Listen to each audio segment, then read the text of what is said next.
বৰপেটাত কংগ্ৰেছৰ সভাত হোৱা মাৰপিট সন্দৰ্ভত প্ৰতিক্ৰিয়া প্ৰদেশ কংগ্ৰেছৰ সভাপতি ভূপেন বৰাৰ বিজেপিৰ প্ৰতি মোহভংগ হৈ কংগ্ৰেছলৈ সুদ ববলৈ আৰম্ভ হৈছে গতিকে সুদ বৃদ্ধি হলে অলপ শব্দ হ'বই বুলি মন্তব্য ভূপেন বৰাৰ আন দলৰ পৰা আহি কংগ্ৰেছত দায়িত্ব লাভ কৰা সন্দৰ্ভতো মন্তব্য এপিচিচিৰ সভাপতিগৰাকী কংগ্ৰেছৰ নীতি আদৰ্শত বিশ্বাসী হৈ কাম কৰিবলৈ আগ্ৰহ প্ৰকাশ কৰা সকলোকে সুযোগ দিয়া হ'ব বুলি তাৎপৰ্যপূৰ্ণ মন্তব্য কৰে ভূপেন বৰাই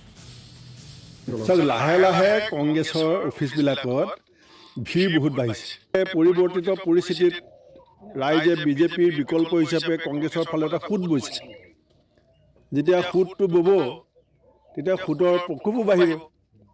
প্ৰকোপ বাঢ়িলে নদীৰ শব্দ বাঢ়ে গতিকে এনেকুৱা শব্দ আপোনালোকৰ কাণত পৰিব অগপ বিজেপিটো চব থাকিব অসম আমি অসমীয়া এতিয়া আমি উদয় শংকৰ হাজৰিকাক এমপি টিকেট দিয়া নাই জানো তেওঁ বিজেপি ফাউণ্ডাৰ মেম্বাৰ আছিল আমি আৰ.পি. শৰ্মা ডাঙৰীয়াক এম.এল.এ. টিকেট দিয়া নাই জানো তেওঁ 40 বছৰ আৰ.এছ.এছ. কৰিছিল গতিকে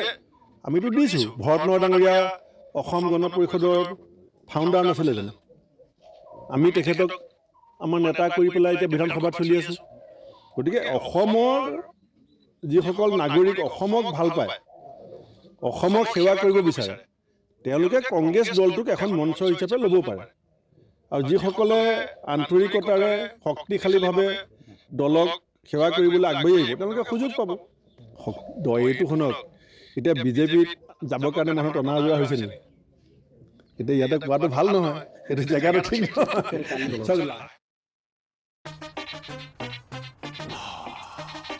ব্যাপার কেনেকৈ বাঢ়িব দোকান কেনেকৈ চলিব টাইপিং কেনেকৈ হবি